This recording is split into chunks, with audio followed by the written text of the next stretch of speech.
What's up, guys? Barry Game here, back with some more Idle Heroes, and today, well, I'm surprised we don't have any type of spoilers yet for the upcoming Christmas event. Typically, the week before, we get like at least some basic spoilers. Saturday, Sunday, we get more in depth, and then, of course, Thursday, we get all the details. But this time we haven't, and I was going back through to kind of show you guys, okay, this is what 2021 looked like, this is what 2020 looked like, how they kind of affected us as a game, and one thing I noticed is I really wish we could go back to 2021 or 2020. Sorry, I know it was a really weird year for everybody, but kind of had one of the best Christmas events ever. So we're gonna do a little retrospective so you guys can prepare and know what to expect for the upcoming week. Of course, save your gems, save your heroic scrolls. There's probably gonna be some good rewards up for grabs, and of course, we have I keep forgetting his name. Doom Terminator Vulcan coming as the Transcendence hero. So hopefully you guys enjoy this one. Hit that subscribe button. Let's jump right into it.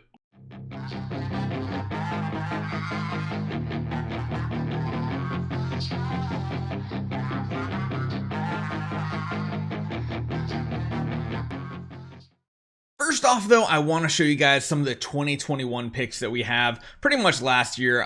So this is what we always talk about. One of these stockings is always completely free. The other two you are going to have to spend gems on. Typically, there's a secondary event in the Christmas events that required gems as well. I think you wanted like 15 to 20,000 gems for last Christmas. These stockings have been around for like 3 years in a row, so we can pretty much guess that they're coming back once again. Essentially, you buy this one for free, you get this one for 5,000, this one for 5,000, and then this one is part of like the premium pack for the week.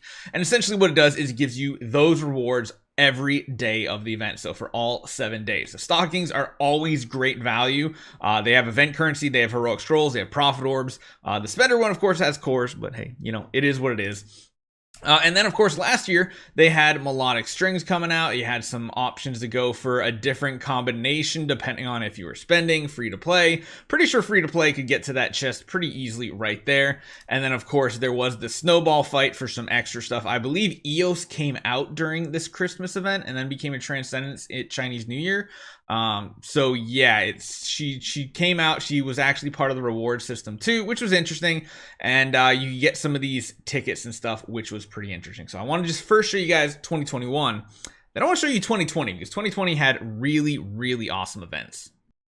So actually, there's a little correction. It was 2019 that was the absolute crazy one, but this one here is the 2020 event, which was still a pretty good one. It just kind of paled to 2019.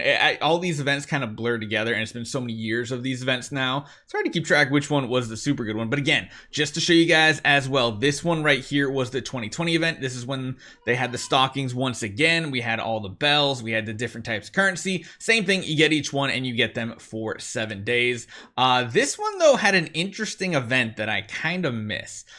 This was a cool event with like a slot machine thing, and you got tickets based on like the order or what you got off of it. If you hit 3 like red Santa hats, you got like crazy amounts of tickets on this one, which was pretty cool. There was the quest in this one as well to get some additional rewards. Here it is. Here's the tickets. You get like 150 tickets for 3 Santa hats, which is pretty cool. I like this event. It was definitely fun. And then there was a shop that you could get different things. My oh my, have events changed. This was actually considered pretty decent loot back in the day with puppets. It's kind of like when the puppets I think the puppets were introduced in 2019. So 2020, there were a ton of like really big events. Let me actually shrink this down a little bit. This is where you got the pay to win artifacts from in this event. It's just crazy amounts of rewards. It felt really good. Basically what they were giving away was just like an antlers cane or a candy bar completely free. Snowheart had just come out as the new exclusive artifact. There were some other things. I guess it's just a different format to look at it, but yeah, let's move on to 2019 because 2019 I think was the craziest year that we've like ever seen. So these images right here are from 2019, and this was probably one of the most enjoyable events. I believe it's also when they first introduced puppets to the game, like the 6-star puppets to 9-star and 10-star. I'm pretty sure 2019 Christmas was the first one, and it was really good for free to play as well. Of course, there were packages you could purchase, and this one had the regular Santa skin for Aspen. Yeah, I made that mistake on our account the other day. Remember that? And then, of course, there was one of those stockings here. There were the weekly packages that you could purchase. And here's the cookie shop. This is where you could actually make puppets up, and this was really, really good. This was back in the day when light and dark heroes were still pretty much the strongest. Tara was coming out during this event. Carrie came out in Chinese New Year just after that. Ada was still like one of the most dominant forces when it came to PvP. The light faction and the dark faction had Armin Ra. They were dominant when it came to PvP, because back in the day, PvP was the end game. It's not all these PvE modes like it is nowadays. It was really who can get the best 6-hero team, and that was how you flexed on your server. And the fact that they were giving away or making it possible for you to get light and dark puppets, that sped up the process extremely well, because before that, really the only way to get light and dark heroes was like Prophet Orb events and using your Prophet Orbs in the light and dark Prophet Orb section, and that's just not a smart idea. So this was really interesting. You see here, Tara came out during that event.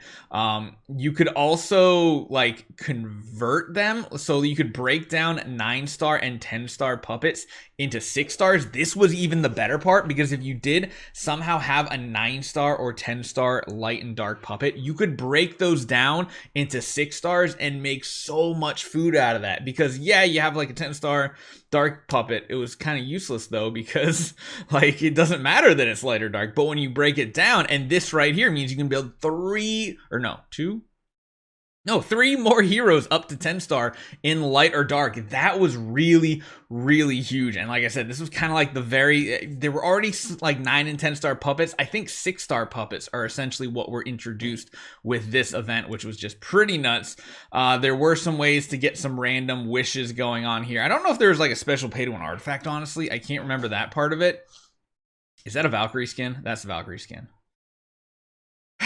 Remember how many Valkyrie skins are in the game? This is also towards the beginning when you actually had like a quest system getting added to the game as well. Getting a 10-star Tara gave you the Tara skin. Again, another weird one where the skin came out on the same week that the hero was released, which was really interesting. I think this was the splash screen. Yep, there's that. There's that Valkyrie. Look at the days. Mim and Belrain for 6,000 altar stones. Good lord. These are the stockings, and this is pretty much where it started.